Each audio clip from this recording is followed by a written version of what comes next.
I feel like in an effort to possess, we lose track of what we have.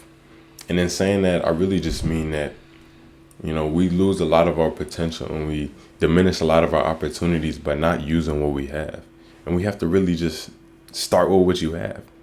It's the same principle as doing what you can with what you have, but understanding that, you can't get anywhere if you don't start where you are. The journey has to start somewhere. It has to start with your small steps, has to start with the small instantiations of who you are. Otherwise, you're going to get lost in whatever it is you're trying to obtain, whatever it is you're trying to get to. I feel like life is too short for us to be too worried about things that aren't in our possession. And I feel like when it comes to things that we don't possess, we often attribute that to our character, as if since we lack something, we're lacking internally too, which I find is not true at all.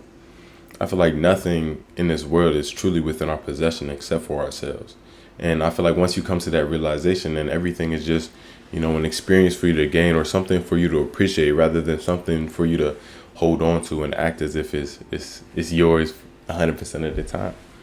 And, I find that that's made me a little bit more peaceful when it comes to life and wanting to get things. Because once you realize your desires aren't necessarily inherent to you, and when I say that, I mean, what you want doesn't determine who you are. It just determines what you want.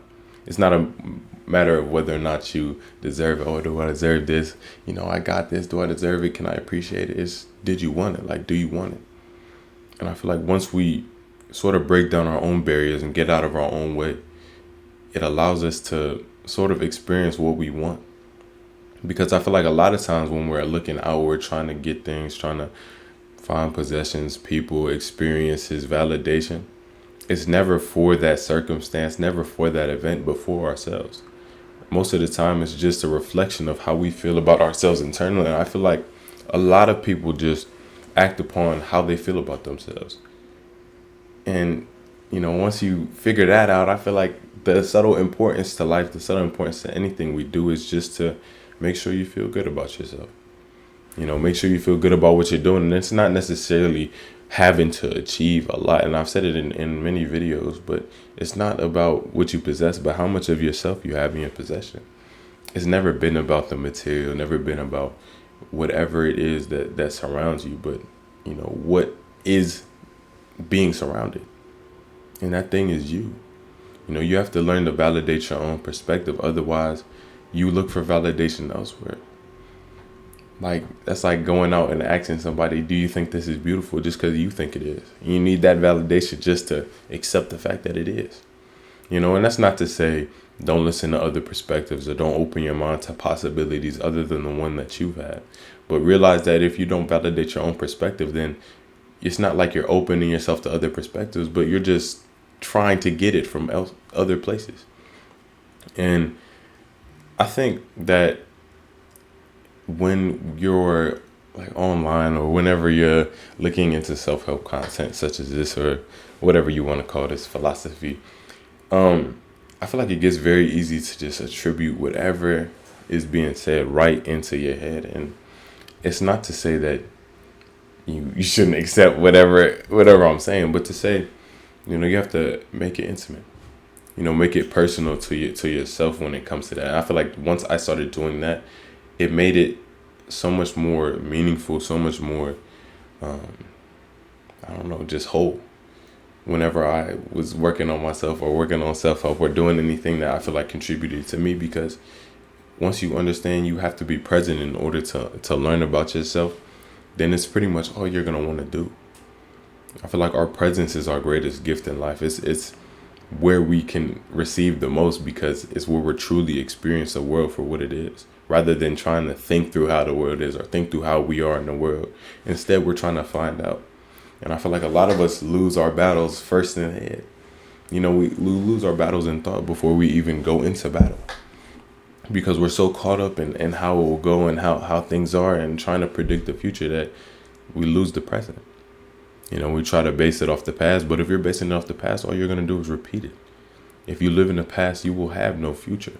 And I feel like that's just to say, there is no past self to overcome. There is no version of yourself that you have to disregard. All of it is you. It's just about renovation. Understanding that these parts of you that you want to change can be changed, but that doesn't make it a different part of you. It makes it a part of you, a part of you that you can change. And I feel like when we try to disregard and try to push everything outside of us, it makes it a lot more difficult to hold on to what we think we are, at least. Because, when you're treating a part of yourself, a negative part of yourself, like it's so outside the box, and you're trying to push it away so much, it implies that, if you don't push it away, it's going to stay. It implies that if you don't try to force it out your head, it's going to stay. And that makes it stay. Because we're enforcing the idea that whatever it is not separate from us. It's not separate from whoever we think we are, whoever we're aiming to be. When you're pushing yourself away from whatever circumstance, whatever thing in your life that is causing you stress or pain, you have to realize your relationship to it. How much validation and how much of yourself you're investing into these small things, how much of yourself you're putting into your situations instead of putting into the present moment. In my opinion, or from my perspective, I don't really go out into the world and think everything is inherent to me at all. I actually think not quite the opposite, but some things are for me, some things aren't. If something bad happens to me, I'm not like, oh, the world hates me, I can't do it, or something like that. Because at the end of the day, I know, I practice self-love. I try to give that to myself, give myself the validation. So whenever the world goes astray, whenever things do get a little bit iffy, it seems more like a challenge to my own mental strength rather than a challenge to my person. It's about your willingness to alter your perspective, your willingness to see through whatever it is in front of you. Because a lot of times what you're seeing isn't the circumstance, isn't the problem, but yourself. And that's what it means to get out of your own way. Because a lot of times our problems aren't problems. It's just us. It's just our relationship to it. How much of ourselves we're putting into it. How much of ourselves we're, taking value from the situation. If I go out and I try to do something and I fail, that is what it is. I'm not going to be 100% good at everything right when I start doing it at all. And it's just about keeping your mind open to failing. Keeping your mind open to taking the L and not taking it personally. Because a lot of times it's not personal. Every great idea was at first thought, but that doesn't mean as soon as they tried to put it into the world, it was great. A lot of things take effort, a lot of things take time, and you're one of those things. Not to say that you can't change instantaneously, not to say that people can't improve very fast, but to say that you shouldn't put yourself on a limit when it comes to time. I happen to think that, time doesn't really exist when it comes to your own growth and change. I feel like time kind of sets us back in regards to it because it tries to give us reference points to ourselves in regards to our change when, it's the same thing. It's the same person. We're the exact same person. And acknowledging your change isn't about a focal point in this in time. It's about a presentness in time. Like, since I've tried to be present, like I find myself in situations that are pretty, reminiscent of things I've gotten into before that swayed my character or made me feel a certain way or made me act a certain way. And I'm looking at it like, wow, now it's different. Like, I've developed as a person here and now. But when we reference time and all of that, and we try to live in the past or try to live in the future and try to, put blocks on our change, it makes it seem like who we are is determined by how long we've been here rather than who we are. And I feel like once you put that time aspect on anything that you're aspiring to do, it makes it real. Because you're separating yourself from whatever it is you're trying to do and putting it on the construct of time. Like, if I'm trying to achieve something, like if I say, oh, I want to get this, or I want to do this, or I want to, receive this, I don't put a time on my intention or a time on that thought. I just do what I can with what I have. I start right here. I start with what I have because that's all I can do. Whenever it comes, isn't a matter of importance. It's just a matter of how patient I can be, with myself, my aspirations, and my goals. And how much love and affection and gratitude I can give to it without losing part of myself. And what I'm realizing is your gratitude should not be in reference to trying to get more. It's just being grateful. Being grateful for what you have. Being grateful for who you are. Being grateful for everything that you experience. Because at the end of the day, it's your experience. If you're not going to be grateful for it, no one's going to be grateful for your perspective. You have to understand that you see the world the way you see it and give validation to that perspective. That's not to say don't understand when your perspective goes astray, because there's a lot of times in my life where I feel like my perspective has sort of shifted, or something happened and I feel like I took a step back or something. But recently I've gotten to the mentality of, nothing's really a step back. It's always a step forward and some more understanding.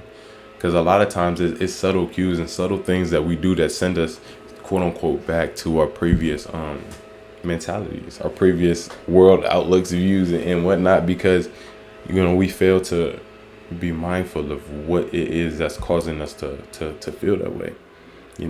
It's not about getting back, it's about getting forward.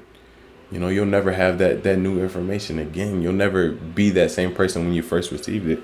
Like when I first started meditating, or first started watching like Alan Watts videos, man, like 5 years ago, like when I first got that information, it's not like it's the same as when I interpreted it like last year or now, because I'm a different person. I'm a changed individual. No man can step into the same river twice. One, because the river's not the same and he's not the same man either. We're constantly changing, and it's a constant thing. And that's why I say you have to appreciate yourself while you're changing. Because if you don't appreciate yourself while you're changing, you're not going to appreciate yourself once you get to whatever goal you find. And what I find is you never are satisfied with that goal. You have to be satisfied with the journey more than you have to be satisfied with the goal. Because at the end of the day, once you get to that goal, you're going to want to find another. You're going to want to find something else that you sort of chase after. And I find this is like sort of inherent to I don't know, people in general. Of course, there's a point where you don't want to crave anything. I don't necessarily, feel like I need anything. I desire without expectation.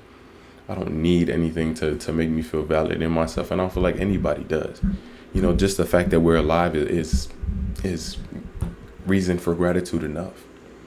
Life is very beautiful if you allow it to be. And that's not to say there's not ugliness in the world. There's plenty to be ugly about. And I'm aware that I've been very blessed, very fortunate in my situations. There's a lot of things going on in the world that I feel like need attention, need things in order for beauty to just exist, and I feel like that all starts on a personal level. I feel like we all try to, fix the problems without fixing the people causing them. And I feel like, if I bring this back to us, bring it back to the present moment, bring it back to the individual. It's just about giving yourself that validation, understanding that you create some of the problems that you encounter in life by your inability to be genuine with yourself and genuine with the world. And if you can't accept yourself, you won't be able to accept the world. And that's why I feel like a lot of us get into situations we find take us out of our character, because we haven't put our character into the situation, and then it tries to bring it out. And what we find is, our uncomfort, or not uncomfort, our discomfort. Find ourselves uncomfortable with a lot of situations in life because we fail to put ourselves in the situations in the first place. We let these sort of things run amok, and we allow our problems to be problems rather than just allowing them to be things. Nothing is burdensome to him who tries. If you try your best, then I feel like there is no problem at hand. Because at the end of the day, all you can do is do what you can with what you have, where you are now. That's literally all you can do, and do your best. Just try your best. And trying your best is one of the best things, because, you don't have to excuse trying your best. Like, oh, I failed at this, but I tried my best. You can really sit with that. You can be content with it. But I feel like it's when you put partial effort and partial self into circumstance that you find yourself sort of deprived of true experience. And true experience, I feel like it's just being present. I feel like it doesn't really take that much to start learning about yourself or start learning about the world through your action. It's really just about being present enough to see the ways at which you influence your own perspective and the ways at which everything else does. Like, for the last couple of days, as y'all can see, the setup is a little different. I got myself a little spot, you feel me? But There's a lot of stuff that goes into everything you do. And it's just about realizing that you're one of those things that goes into that. You're one of those things that goes into every situation. You're one of those things that goes into every perspective that you share. And if you're able to sort of not necessarily shift your perspective, but open your eyes to perspective, then it makes everything so much easier. Because then it's no longer about, oh, how can I make the world fit my perspective? How can I make my perspective make me at peace with the world? Why be at war with the world when you can be at peace with yourself? Not everything out here has to be personal. Not every pointing finger at me has to make me feel a certain way. It just has to be there. It doesn't have to be personal. It doesn't have to be inherent, because a lot of people in a lot of situations are just a reflection of other things. And how you react to them and how you interpret them and how you perceive them is a reflection of you. Not everything has to be an issue, but it can be. But it's about how you attack the issue, how you react to it, that allows it to sort of not be attached to your character. And at the end of the day, it's just starting with what you have. You're not always going to be at the end goal. And I realized that, like, in comparison to how I felt about, like, my understanding of the world, understanding of myself, like 2 years ago, I would have said I understood myself. But now I'm like, I didn't understand a thing. But that's not the point. The point is just realizing that, he who thinks the journey is over is the one that's truly lost. There's always going to be more to find out. There's always going to be more to gain, more to do. And you're always going to feel like you're lacking something as long as you have more to gain.